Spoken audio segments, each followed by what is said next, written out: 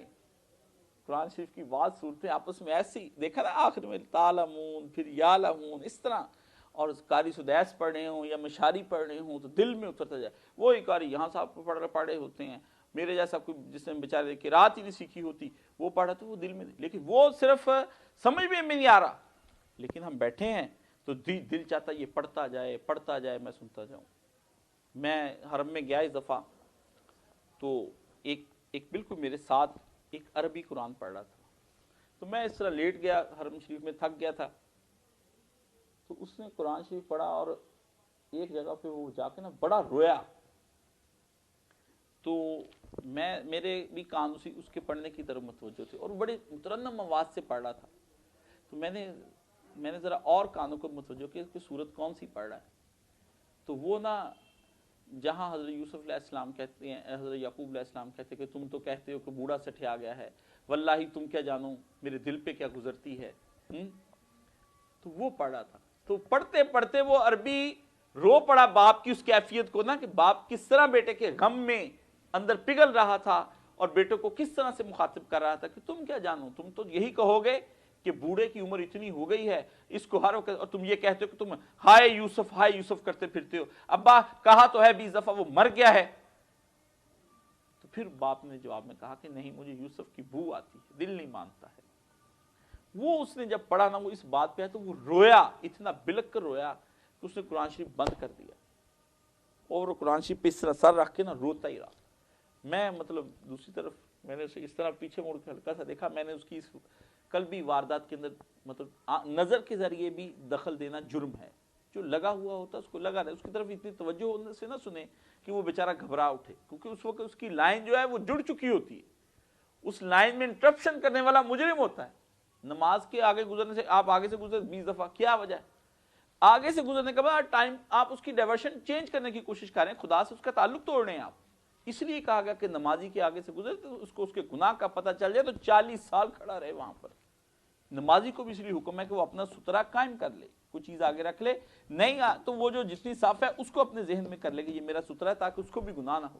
جہاں تک آپ کا سجدہ جاتا ہے وہی آپ کا سترہ ہے، نگاہ کا مسئلہ نہیں ہے، یہ بھی سترے کا بھی آپ سمجھ لیں۔ تو وہ اس نے کمال کیا اس طرح کہ مترنم پڑھ رہا ہے اور دل میں اتر رہا ہے، اور زبانیں ان کے حسن تناسب کی وجہ سے بے اختیار ہو کر انہیں دہرانے لگی۔ یہ میرا اس پہ پہلے اس وقت کا نشان ہے، 1997 کا یاد گزاروں، ہاں 1997 کا، کہ بار بار ان آیتوں کو پڑھیں تو تکلیف نہ ہو اور دل میں یہ نہ ہے کہ یہ آپ کو ایک شعر کتنا ہی اچھا کیوں نہ ہو، 2 دفعہ پڑھیں گے مزہ آئے گا، 3 دفعہ پڑھیں گے زیادہ زیادہ آپ ساری رات ہی گنگناتے رہیں گے۔ یہ بھی تو ہو سکتا ہے نا، بعض اوقات کیفیت قلب ایسی ہو جاتی کہ ایک ہی شعر آپ پڑھیں لیکن اس کی کیفیت 2-3 دن تک رہے گی۔ قرآن کریم کی ایسی مسئلہ نہیں ہے، ایک ہی سورت کو ڈیلی پڑھیں، یہ قل هو اللہ احد، اکثر لوگ یہی پڑھتے ہیں اپنی نمازوں کے اندر، تو دیکھیں ڈیلی پڑھتے ہیں، لیکن لطف ہے کہ جاتا ہی نہیں، ختم ہی نہیں ہوتا، دہرانے لگیں۔ پھر ان میں مقامی رنگ بہت زیادہ تھا، وہی ٹون، وہی ساخت، اگرچہ بیان تو کی جا رہی تھیں عالمگیر صداقتیں، مگر ان کے لیے دلائل و شواہد اور مثالیں اس کے قریب ترین کے ماحول سے لی گئی تھیں، جس سے مخاطب لوگ اچھی طرح مانوس تھے۔ بات زمین و آسمان کی کر رہا ہے، تیرا رب وہ عرش پر ہے اور یہ ہے وہ ہے، مثالیں اور ماحول آمنے سامنے کا۔ یہ لوگ پوچھتے ہیں ہم سے سوال، وہ جی قوموں کا ذکر باقیوں کا ذکر کیوں نہیں ہے؟ میں نے کہا تمہارا تو دماغ خراب ہے، باقیوں کا حضور ذکر کرتے ایک نیا ہی چیپٹر کھل جاتا۔ حضور فرماتے امریکہ کے اندر ایک قوم اور اللہ نے اس کو عذاب دے کر، یا اللہ یہ این الامریکہ، تو سارے پوچھتے عربی رل مل کے، ابو جہل تو پہلے آگے آ جاتا، محمد امریکہ کہاں ہے؟ ہم نے تو دیکھا نہیں ہے آج تک، شام کی بات کرو، عراق کی کرو، وہاں کی، اور ہم وہاں آتے جاتے ہیں۔ تو کیا حضور کہتے ہیں ہاں امریکہ یہاں سے جائیں، پھر کشتی میں بیٹھے، پھر نیا سلسلہ کھڑا، کہ سامنے کی بات کرو۔ یہ جو دن رات تم قوم عاد اور سمود کے سامنے سے گزرتے، بڑے بڑے ان کے محل دیکھتے، کیوں ہو گئے تباہ؟ بتاؤ نا، اس پہ سوال ہوتا تھا۔ پیغمبر ادھر لا کے پوچھیں اس کا بتاؤ، وہ ایسی اسے کہتے ہیں متعارف مسالے دینا ماحول سے جو پہلے سے ہو. میں آپ کو مثال دوں تو کتاب کی دوں، کیمرے کی دوں، اس پنکھے کی دوں، اس دروازے کی دوں، اس میز کی، اس کرسی کی، زمین کی، بلب کی. جب تو بات ہوئی کہ آپ دیکھ رہے ہیں اس کو، میں آپ کو ایک ایسی مثال دوں کہ آپ نے نہ وہ مشین دیکھی ہو. وہ مدینہ شریف کے اندر گئے تو وہاں ایک جگہ تھا بڑی خوبصورت بنی، اس پر غیر فکرہ. میں یا اللہ یہ فکرہ کیا ہے غیر فکرہ؟ تو میں نے دوسرے پوچھا بھی یہ کیا ہے یہ غیر فکرہ جو اس پہ لکھا ہے، یہ بڑا عجیب سا نام ہے اس کا. مجھے کہتا کاش صاحب اس دکان پر غیر فکرہ، ایسی غیر فکرہ، فکر کی بات تخیل کو کہتے ہیں عربی میں، کہ ایسی چیزیں یہاں پڑی جو تمہارے ذہن میں بھی نہیں آ سکتی کہ یہ بھی مشینیں آئی ہوئی ہیں. میں نے کہا اچھا نبی کے شہر میں ایسی چیزیں بھی ہیں؟ وار بیو سرکار کے شہر میں کیا لے آئے؟ مادیت کی یہ انتہا ہو گئی وہاں پر بھی مدینہ شریف کے اندر. تو ایسی مثالیں نہیں، غیر فکرہ نہیں دی گئی. تو فرمایا جس سے مخاطب لوگ مانوس تھے، انہی کی تاریخ، انہی کی روایات، انہی کے روزمرہ کے مشاہدے. ہماری تاریخ کیا ہے؟ پاکستان، اسلام، یہ ہماری علاقائی حوالے سے ہم دیکھتے تو میں سے کہوں کیا ہوا 1947 میں تمہارے ساتھ، حالانکہ آپ سب کے ساتھ ہی ہوا، ہمارے باوجود کے ساتھ ہوا نا. تم کیسے اس لکیر کو ختم کرنا چاہتے ہو جو لکیر خون سے سینچی گئی ہے؟ تم سمجھتے ہو کہ یہ لکیریں فقط تمہارے ان اینٹ مٹی اور گاروں کے ذریعے سے ترتیب میں آئی ہیں؟ ان میں عفت ہے، حیا ہے، پاکیزگی ہے، ماؤں کا خون ہے، بیٹیوں کی لٹتی عزتیں ہیں، حیائیں ہیں، بزرگوں کے سر ہیں. یہ جب ہم بیان کرتے ہیں تو پھر جوش اٹھتا ہے. جب 14 اگست آتا ہے تو کیا ہوتا ہے؟ ہمیں یاد آتا ہے کہ سکھوں نے کیا کچھ کیا. لیکن ہم یقین جانیں ایمانداری سے میں کہتا ہوں، یہ مجمع بھی سمیت سکھ آ جائیں تو بڑے جفی ڈالیں گے، آپ آجی یہ تو سکھوں سے یار مجھے سکھ ملا تھا، میں بڑا شوگر لگایا سکھ کے ساتھ. ان کے پاس کیا؟ ان کے پاس تو شوگر ہے، کافر شوگر ہی تو لگانے آتے ہیں. مسلمان شوگر نہیں لگا سکتا ان کفار کے ساتھ. وہ تو دیکھتا ہے کہ یہ تو گردواروں کے اندر دن دناتے ہوئے آتے ہیں اپنا کفر ثابت کرنے کے لیے، اور ہمیں اسلام لینے کے لیے جب ہم نے اپنا وطن لیا تو ہماری بہنوں بیٹیوں کو ننگا کر کے ناچ نچایا امرتسر کی گلیوں میں. یہ کس قسم کی رواداریاں ہیں جو ہم گیٹ کھولتے ہیں، جپیاں ڈالتے ہیں ننکانہ صاحب کے لیے، 2 رویہ سڑک بنا کر دیتے ہیں، آئیے حضور ہمارے ہاں کر شرک کیجئے، ڈھول بجائیے، دھجیاں اڑائیے ننکانہ کے اندر، ہم مسلمان بھی جائیں گے. ہم جی سکھاں دے میلے گئے سارے مل کے بڑا مزہ آیا جی، وہ دھرم سے ساڑا یار بن گیا. سبحان اللہ. یہ تہذیب کہاں سے ہم لائیں گے؟ آثار اور انہی کی اعتقادی ایک چیز، اعتقاد کیا تھا؟ شرک، اخلاقی مار لوٹ، اجتماعی خرابیوں پر ساری گفتگو، رشوت خوری، اس پہ اثر لے سکیں. دعوت کا یہ ابتدائی مرحلہ تقریباً 4-5 سال تک رہا، اور اس مرحلے میں نبی صلی اللہ علیہ وسلم کو تبلیغ کا رد عمل 3 صورتوں میں ظاہر ہوا. یہ انشاءاللہ اگلی دفعہ ہم پڑھیں گے. اللہ تعالی ہمارے اس پڑھے ہوئے کو قبول و منظور فرمائے. اللہ تعالی نے جو ہم سے یہ کام لے رہا ہے، اللہ تعالیٰ اس کو مزید آگے بڑھنے کی توفیق عطا فرمائے. رسول اللہ صلی اللہ علیہ وسلم نے فرمایا کہ بہترین تم میں سے وہ ہے جو قرآن کریم کو سیکھے بھی اور سکھائے بھی. اللہ ہم یہاں پر فقط اور فقط تیرے اس پیارے پیغمبر صلی اللہ علیہ وآلہ وسلم کی اس فرمان کی وجہ سے یہاں پر آئے ہیں، سیکھنے بھی اور سکھانے کے لیے بھی. اب تو ہم کو بہترین بنا دے، ہمیں اس طرح کا بہترین بنا دے کہ تیری بارگاہ میں ہمارے ان اعمال کو کوئی قبولیت کا درجہ حاصل ہو جائے. اللہ آخرت کا عذاب بہت سخت عذاب ہے، آگ میں نہیں جلا جائے گا، ہم تو کڑی دھوپ میں نہیں جل سکتے ہیں. تو اے اللہ تو ہم پہ رحم فرما، ہمیں اس آگ سے بچا. یا الہی موت کی سختیوں سے بچا، قبر کی سختیوں سے بچا، حشر کی سختیوں اور رسوائیوں سے بچا. اور الہی جتنے لوگ یہاں پر موجود ہیں اپنی جو جائز خواہشات لے کر بیٹھے ہوتے ہیں کہ اس مجلس کے اختتام پر شاید اس کی برکت سے ہماری دعائیں قبول ہو جائیں، اللہ تو ان کو قبول و منظور فرما. اور اللہ ہم پہ جتنے لوگوں کے، ہم سب کے لوگوں کے اوپر قرضے ہیں ان قرضوں سے نجات عطا فرما. یا الہی جتنے کاروباروں کے اندر بے برکتی ہے اس کی جگہ برکت عطا فرما۔ یا الہی جتنے اس وقت دنیا کے اندر بیمار ہیں سب کو شفائے کاملہ عاجلہ عطا فرما۔ جو اخلاقی بیمار ہیں ان کو اخلاقی لحاظ سے صحت عطا فرما۔ جو ذہنی اور جسمانی بیمار ہیں ذہنی جسمانی لحاظ سے صحت عطا فرما۔ اور اللہ جتنے لوگ گم شدہ ہیں اللہ ان کو اپنے گھروں میں واپس لے آ۔ یا الہی بآسانی ان کو واپس لے آ۔ یا الہی جتنے لوگ فوت شدگان ہیں سب کی مغفرت فرما۔ ہمارے پیارے پیغمبر صلی اللہ علیہ وآلہ وسلم پر بے حد و درود اور سلام ہو۔ اللہ کے نبی کے جو آل ہے ان پر بے حد درود و سلام ہو۔ اپنے نبی صلی اللہ علیہ وسلم کے صحابہ کے ساتھ ہم اللہ رضی اللہ تعالیٰ عنہم پڑھتے ہیں، اللہ ان سے تو راضی ہو جا، اللہ ہم سے بھی تو راضی ہو جا۔ یا الہی ہمارے دکھوں کا مداوع تو ہی ہے، اللہ تو ہی اس دنیا اور آخرت کی دنیا میں ہمارا کارساز ہے، اللہ ہمارے بگڑے کاموں کو سنوار دے۔ یا اللہ یہ مملکت خدا داد جو تو نے ہی دی تھی تیرے ہی نام پر لی تھی، یہاں کلمہ طیبہ کا صحیح معنوں میں نفاذ کرنے کی توفیق عطا فرما۔ ظالم، فاسق، فاجر، گمراہ، منافق حکمرانوں سے نجات عطا فرما۔ نیک، صالح، متقی، پرہیزگار جو ہمارے حکمران بنے ان کو ہدایت عطا فرما۔ اور یا الہی ہمیں بھی اچھی تحریکوں کا حصہ بننے کی توفیق عطا فرما۔ بہو بیٹیوں کو یا الہی عزت اور آبرو کے ساتھ جینے کی توفیق عطا فرما۔ بچے نافرمان ہیں اللہ تابع فرما بنا، بیویاں نافرمان ہیں ان کو فرما بردار بنا، اور ہمیں بھی اپنا صحیح معنوں میں فرما بردار بنا۔ یا الہی بیٹھے ہوئے لوگوں کو آخر میں جب جان نکلے تو کلمہ طیبہ ضرور پڑھنا نصیب فرما۔ صلی اللہ تعالی علی حبیب خیر خلقہ محمد و آلہ و صحابہ اجمعین برحمتک یا ارحم الراحمین۔